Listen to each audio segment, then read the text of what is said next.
thank you very much for joining us, first of all. I think we're meeting at a fairly critical time for renewables in this country, but also in Europe and globally.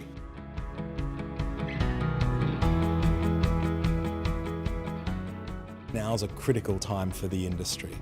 Governments played an important, major role in stimulating investment in renewables, low-carbon technologies, but the costs have come down, and now is the time for the private sector to step forward and play a larger role. And today's event really is part of driving the discussion and the thinking forward on that.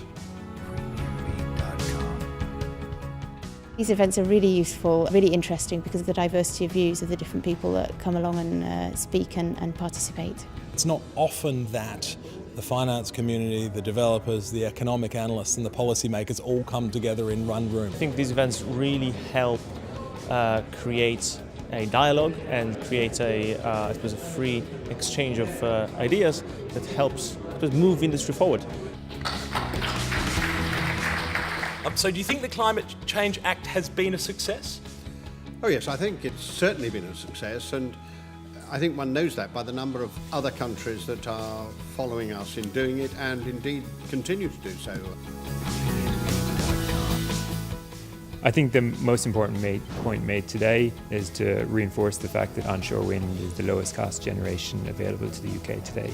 The most striking aspect of this event is that it wasn't just people talking and throwing around ideas, it was numbers, and it was people justifying their views with maths, with analysis and modelling. The most exciting thing, I think, is that the shift we are beginning to see and how the renewables are becoming from a burden to become the cheapest solution looking forward.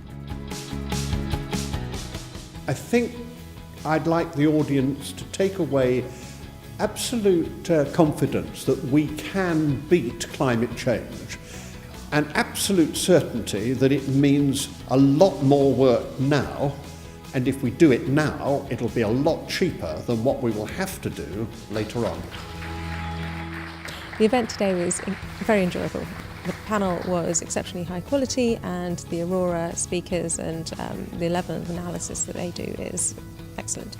It's the first time we've held it. We're delighted to have had 250 people join us in London for it, and of course we're going to hold it again. I think we're going through a critical period for renewables and for subsidy-free renewables in this market, and we've had great success today, so it's natural that we will hold this again in the future. I would recommend these events that provide interesting insights, rich discussion and a good opportunity to discuss topical issues.